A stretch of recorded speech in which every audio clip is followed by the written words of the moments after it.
Lower লিম্বের neurological examination করি, general examination দিলাম। আমি ডক্টর অমুক বা আমি ফার্মের স্টুডেন্ট, আপনি কি একটু এক্সামিন করতে চাই, আপনার অনুমতি আছে কিনা?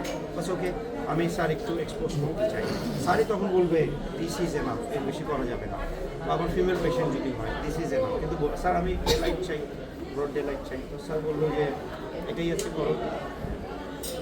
জেনারেল এক্সামিনেশন কোনো বই কিন্তু আমাকে দেওয়া নাই যে বই এই এক এক বই আগে। জেনারেল এক্সামিনেশন খুবই নন হোমোজেনাস, এক এক বই এক এক রকম। আমরা যেটা করি যে আমরা একটু স্ক্যান দিয়ে শুরু করি। আমি এবং ওনাকে আমি বেড আমার এদের দিকে নিয়ে আসি। ওই রুগী যদি ওই কোনায় থাকে, তোমার তো তাহলে করতে গেলে তোমার তো অবশ্যই তাহলে তুমি একটু তোমার দিকে এক্সপোজারটা অ্যাটলিস্ট জেনারেল এক্সামিনেশনে আমি কিছু এটা ফলো করবো। আমার টর্চটা বের করা থাকবে। আমার টর্চটা কিন্তু এখানে রেখে দিয়েছি।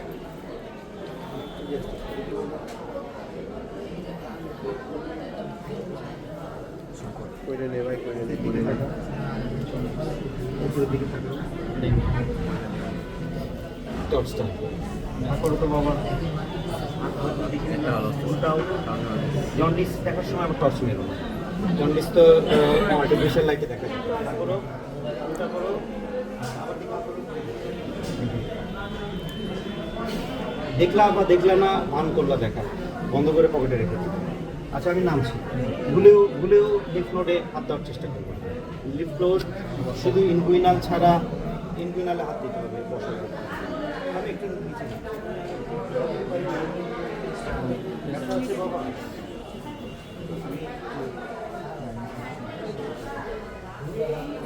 শুধু অ্যারোলার টিস্যু এনলার্জ হলেই হবে। অ্যারোলার টিস্যু তো লাইকোমেশিয়ার জন্য, তাহলে এই দেখে ফেললাম আমি এয়ার ডিস্ট্রিবিউশন ইত্যাদি ইত্যাদি। কারো কারো ক্যানুলা থাকে, এটা আমার মাথায় আছে। আমি ডিহাইড্রেশন দেখার জন্য অ্যাবডোমেনের স্কিন না টানি, কেননা 70 ইয়ার্স একটা লোকের তো মাঝ মাঝ হয়ে থাকে পেটে, তাহলে আমি বরং এখানে বা হাতে ডিহাইড্রেশন। এরপরে আমি হাতে চলে আসি। হাতে চলে এসে একটা পালস রিলেটেড 2-3টা অংশ আছে, ঠিক আছে, 15 সেকেন্ডস দেখে নিলাম। যদি ইরেগুলার হয় তাহলে 1 মিনিট দেখে নিলাম। চট করে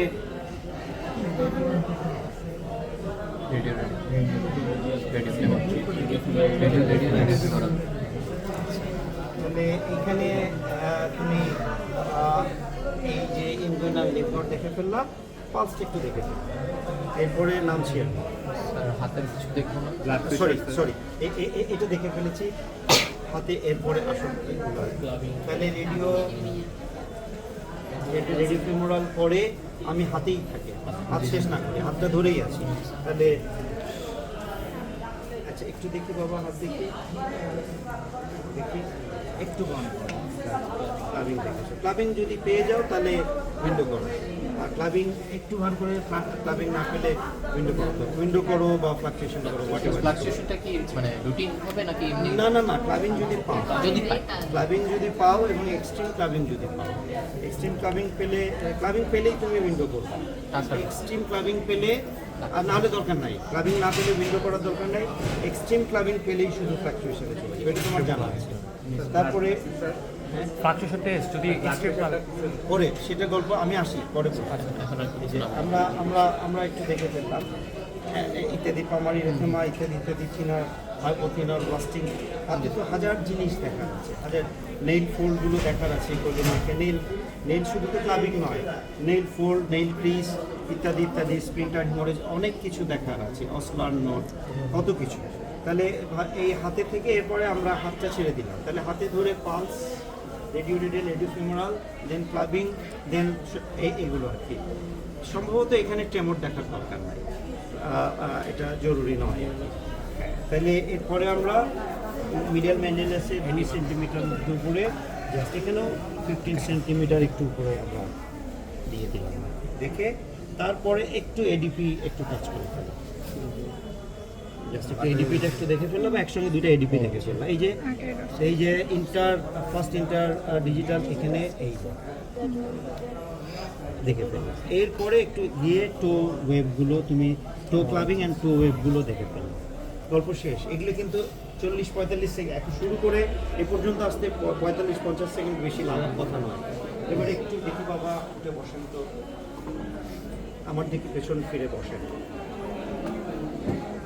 আচ্ছা, তাহলে একটু ঢোক গেলেন, ঠিক আছে, ঢোক গেলেন, থাইরয়েডটা একটু দেখে নিন, থাইরয়েড টেন্ডারনেসটা তো একটু ঢোক গেলেন, থাইরয়েডটা একটু দেখে নিলাম, ঢোক গেলে থাইরয়েড দেখলা, এবং থাইরয়েড টেন্ডারনেস পিছন থেকে তো তুমি টেন্ডারনেস বুঝতে পারবে না, ওনার উইন্স করলে তো বুঝতে পারবে না।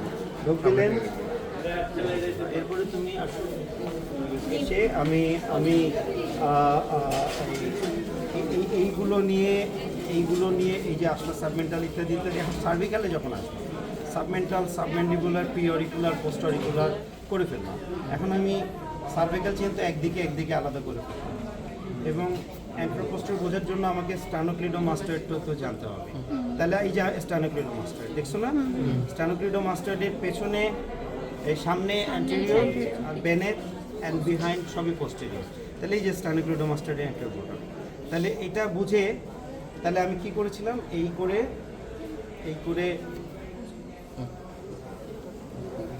দেখে এখন প্যালপেট কিন্তু এভাবে করা যাবে, এখন এই দিকে করে প্যালপেট অ্যান্টেরিয়র চেন, তারপরে পোস্টেরিয়র চেন করে নিলাম। আবার এটা দেখে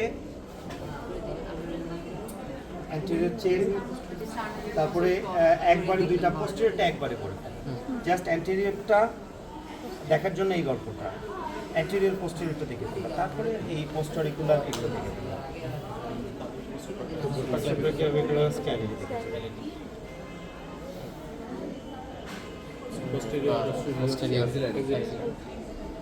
একটু দেখি বাবা,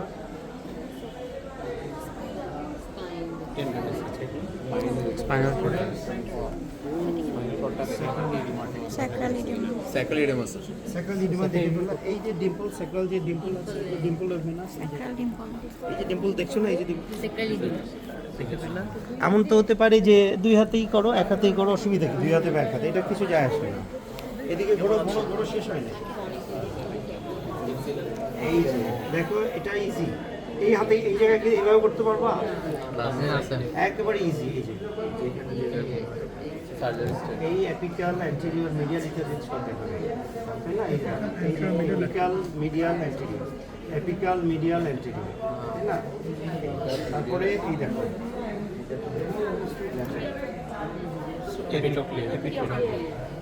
দেন এখানে দেখো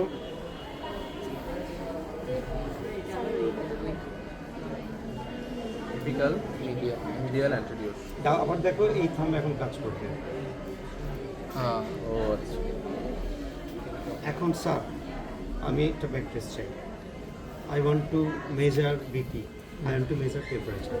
তার মানে আসলে আমি কোনোটাই করতে চাই না, আমি স্যারকে বললাম, sir I want a back test, I want to measure BP, I want to measure temperature. Sir কি বলবে, এই ব্যাক টেস্ট আনো, এই বিপি লাগাও, এই থার্মোমিটার বাইর করো, কিছু বলার দরকার নেই, তুমি এত দূরই বলো না। ব্যাক টেস্ট চাই, এই জন্যই তো আমি নেক ভেইন, আমরা তো জানি নেক ভেইন তো এখনই কি দরকার আছে নেক ভেইন, আবার দেখা আরেকদিন আমরা কার্ডিওভাস্কুলার পালস দেখার সময় খুব ভালো করে বলে ফেলবো। হ্যাঁ অবশ্যই জানে, শুয়ে থাকা অবস্থায় স্যার, শুয়ে থাকা অবস্থায় কেন হবে রে বাবা? এটা তো 45, একটু পিছিয়ে আসো। ব্যাক টেস্টে যদি এরকম হয়, এতটুকু আমরা আরেকটু সামনে। আমরা সাধারণত করি কি, যে এই যে আমরা ওয়ার্ডে যেটা কাজ করি, এটা তুমি কখনোই পরীক্ষা করবা না। আমরা যেটা ওয়ার্ডে করি, ছেড়ে দাও, ঢিলা দিয়ে দাও। আমরা জুগুলার ভেনের আপার লিমিটটা খেয়াল করি, এইখানে পালসেশনটা টর্চ দিয়ে খেয়াল করি, কখনো কখনো অ্যাবডোমিনাল জুগুলার রিফ্লাক্স দিয়ে দেখি যেটা ফুলে গেল কিনা। ফুলে যদি যায় তাহলে এটা এরপরে jugular reflux, abdominal jugular reflux একই জিনিস। আপার লিমিটটা দেখি, ধরো আপার লিমিটটা আমি এখানে পাচ্ছি, এখানে এটা আর্টেরিয়ালও হতে পারে, ভেনাসও হতে পারে। ভেনাসটা তো কন্টিনিউয়াসলি আন্ডুলেন্ট হতে হবে, যেটা আর্টেরিয়াল ফেজেও থাকবে, ভেনাস ফেজেও থাকবে। আর এটা যদি ক্যারোটিড হয়, সেটা তো প্রতি পালসের সঙ্গে শুধু একটা করে পাবো, আর ভেনাস যদি হয় এরকম চলতে থাকে।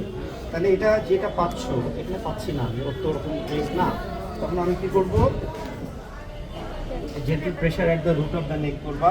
এটা যদি ভেনাস হয় সেটা ডিসঅ্যাপিয়ার করবে, এটা যদি আর্টেরিয়াল হয় সে পারসিস্ট করবে। তারপরে যেগুলো রিফ্লাক্স দিয়ে ভেনাস যদি হয় এটা ফুলে উঠবে। সবসময় ইন্টারনাল জুগুলার ভেইন বোঝা যায় না, ইন্টারনাল জুগুলার ভেইনই তো আমরা জেবিপি দেখি। কখনো কখনো external jugular vein maybe guide. Internal jugular vein বুঝতে পারছো না, কিন্তু এক্সটার্নাল থেকে দেখো না ভেইন এখানে অনেক প্রমিনেন্ট হয়ে থাকে কারো কারো, দেখো না, তখন ওই এক্সটার্নাল জুগুলার ভেইনের আপার লিমিটটা গাইড।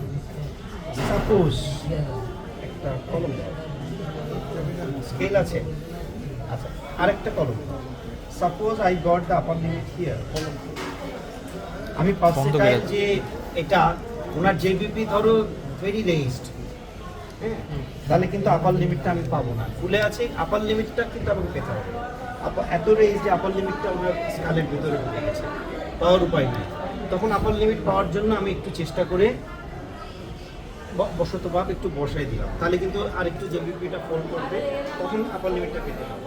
বসানো অবস্থাতেও যদি তুমি দেখো আপার লিমিট তুমি পাচ্ছ না, পার্সেন্টাইল আছে কিন্তু এটা ভেতরে চলে যাচ্ছে, পাওয়া যাচ্ছে না, তখন তুমি বলবা যে sir I can not get the upper limit of this JVP, this is much raise probably, so I can't measure. তুমি যদি ডেফিনেট যদি তোমাকে বলে দেয় যে here is the upper limit, how will you measure? Okay, তাহলে এই 45 degree থেকে আপার লিমিটটা থেকে it is jugular venous pressure taking. It is the vertical height of the upper limit of the jugular venous pulsation from the manibristonal junction. তাই তো manibristonal জাংশনটা কোথায়? এটা, তাহলে এইখান থেকে এটার ভার্টিক্যাল হাইটটা বের করবে। কিভাবে বের করবা? এখানে এই যে সমান্তরাল একটা, এইটা গ্রাউন্ড লেভেলের হরিজন্টাল এই পয়েন্ট থেকে একটা স্টিক বা কিছু একটা যাবে, একটা পেন বা কিছু একটা, আর এইখান থেকে তোমার একটা ইয়ে যাবে, কি বলে ম্যানভিস্টান জাংশন থেকে তোমার ম্যানভিস্টান জাংশন থেকে কি বলে একটা স্কেল, এই দুইটা 90 ডিগ্রি থেকে এই দুইটা যদি এইভাবে কাট করে তাহলে হলো হবে না, এইভাবে কাট করা হবে। এটা 90 ডিগ্রি থেকে কম বেশি হয়ে যাচ্ছে, এইভাবে করলে কম হচ্ছে, এইভাবে করলে বেশি হচ্ছে। জাস্ট এটা হরিজন্টাল হবে আর এইটা পারপেন্ডিকুলারলি হওয়ার পরে তুমি দেখলা এইটুকু দেখা গেল যে 4 সেন্টিমিটার। এই স্কেল, এটা হবে স্কেল, এটা হবে স্কেল।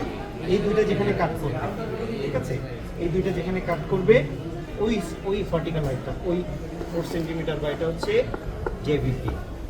আর এর সেন্টার অফ দ্য রাইট অ্যাপটিয়াম is 5 centimetre beneath the manubriosternal junction. তাহলে সিভিপি কি হবে? এই 4 সঙ্গে আরো 5 যোগ করে ফেলবা, তাহলে সেটা হবে CVP. JVP plus 5, assuming that centre of the right অ্যাপটিয়াম যেখান থেকে সিভিপির সেন্টার সেটা ম্যানভিস্টান জাংশন থেকে 5 সেন্টিমিটার ভেতরে আছে। তাহলে জেভিপি হচ্ছে এইটা, তাহলে ভার্টিক্যাল হাইটটা যেখানে কাট করবে এইটা তোমার মেজার করতে হবে।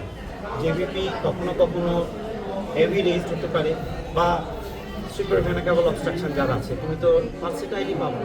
সুপার ভেনাকাবল অবস্ট্রাকশন যদি থাকে এটা পালসেটাইল পাবা, নন পালসেটাইল পাবো। পালসেটাইল যদি না হয়, নন পালসেটাইল এনগর্স হয়, তাহলে তো মাপুর উপায় নাই, কেননা পালসেটাইল হবে এবং আপার লিমিটে দিয়ে তুমি আগাবো। সো ওই কি বলে সুপিরিয়র ভেনাকাবল অবস্ট্রাকশনে জেবিপি মাপা যাবে না, ভেরি রেজ জেবিপি হলেও মাপা যাবে না, আবার ভেরি লো জেবিপি যদি এমন হয় যে ডিহাইড্রেটেড একটা প্রচুর ডায়রিয়া হয়েছে, ডায়রিয়া হইতে হইতে হাইপোভলিমিক হয়ে গেছে।